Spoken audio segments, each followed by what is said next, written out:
I recently visited Cumberland Island off the coast of Georgia with the intention of observing and studying the horses on the island.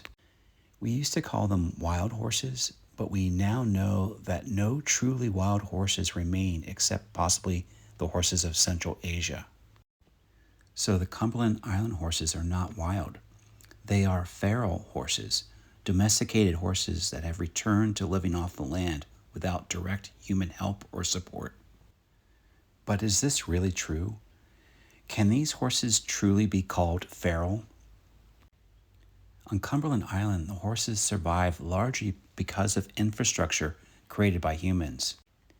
They use the roads, they graze on grasses that once supported cattle, they drink from artesian wells developed by the people.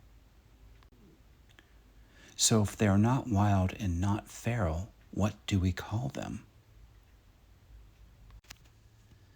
There's something deeper going on with this large barrier island along the intercoastal waterway. The island still bears the remnants of wealth. Its the last majority property owner was Thomas Carnegie, brother of Andrew Carnegie, the Scottish immigrant who led the massive expansion of the American steel industry in Pittsburgh. When Thomas Carnegie and his family built the Dungeness Mansion in 1882, they were not only creating a place to display wealth, but also seeking refuge from the terrible air quality in Pittsburgh caused by the same steel industry. Thomas had stabled horses for transportation and recreation, but in the 1920s, a train car of horses was brought from Arizona to the island. Supposedly, they were destined to die, and he brought them to the island as livestock.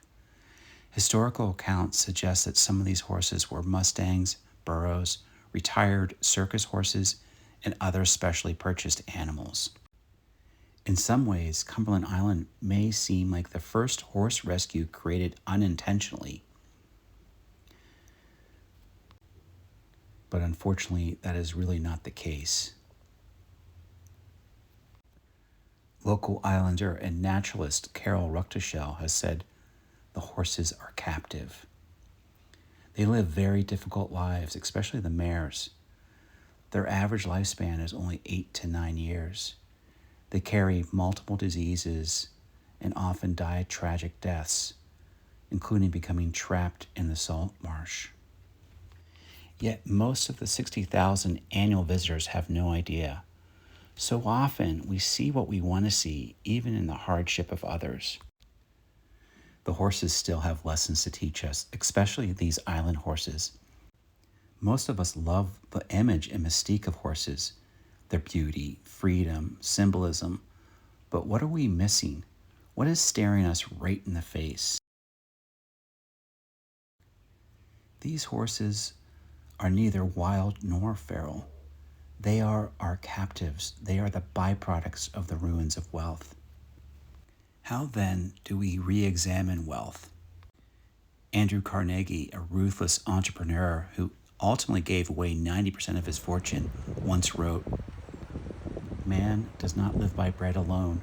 I've known millionaires starving for lack of the nutriment which alone can sustain all that is human in man. And I know workmen and many so-called poor men who live in luxuries beyond the power of those millionaires to reach. It is the mind that makes the body rich." Carol Ruckteschell suggests there needs to be a voice for the horses. So how do we advocate for those who have no voice in the midst of ruins and lost in wealth? So I'm standing in front of the Dungeness ruin, just waiting for the boat back to St. Mary's.